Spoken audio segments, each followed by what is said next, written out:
Okay, we're almost there. Our next step is to install Kali Linux Live 64-bit into VirtualBox.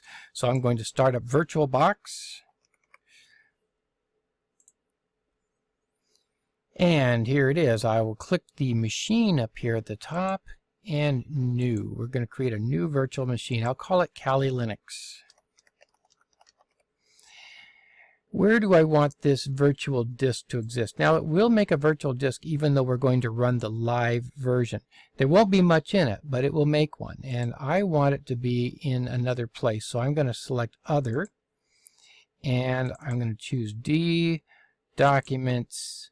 This is mine. You can choose whatever you want for yours. Virtual Machines. And then Masters and VirtualBox. I will select that.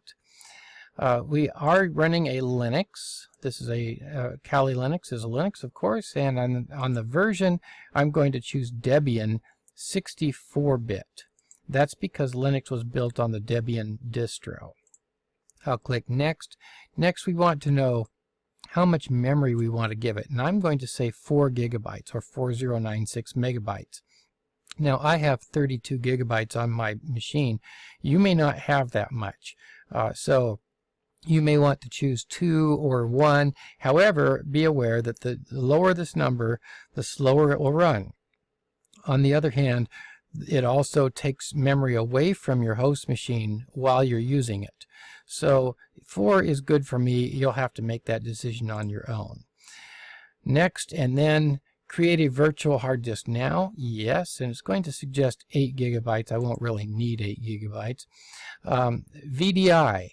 So yes, I do want VDI image. These others, VHD and VMDK, are designed for VMware and Hyper-V. So we're not making our virtual machine in those. We're going to make it directly in VirtualBox. So I'll choose VDI. Dynamically allocated. This refers to the drive, the virtual disk, hard disk that you're giving this machine. Do we want it to make it as small as possible and then grow as we need it? And yes, that's a good option because we are not going to use very much space on our disk since we're going to be running it live. It will use some. It'll put a few files there, but not much. 8 gigabytes is fine. You can choose 4 if you want and change this to 4 gigabytes. However, it won't use anywhere near this, but this assumes that you have at least 8 gigabytes of free space on your drive, on your hard drive. So I'll go ahead and click Create here. And there's my Kali Linux. Now I will go ahead and click Start. And this will start this thing up. And it'll run directly off of the ISO. So, the first thing it needs to know is where is that ISO, and saying please select a virtual optical disk. Well, if I click this folder here, you see that I have some optical disks, but I don't have my my hard drive. So I'm going to go ahead and click Add, and then go down to D. And yours may come up differently. Yours may go directly to this. It depends on the installation. Documents and Virtual Machines, Masters, VirtualBox, and that's where my ISO is. So this is the one we're going to attach to.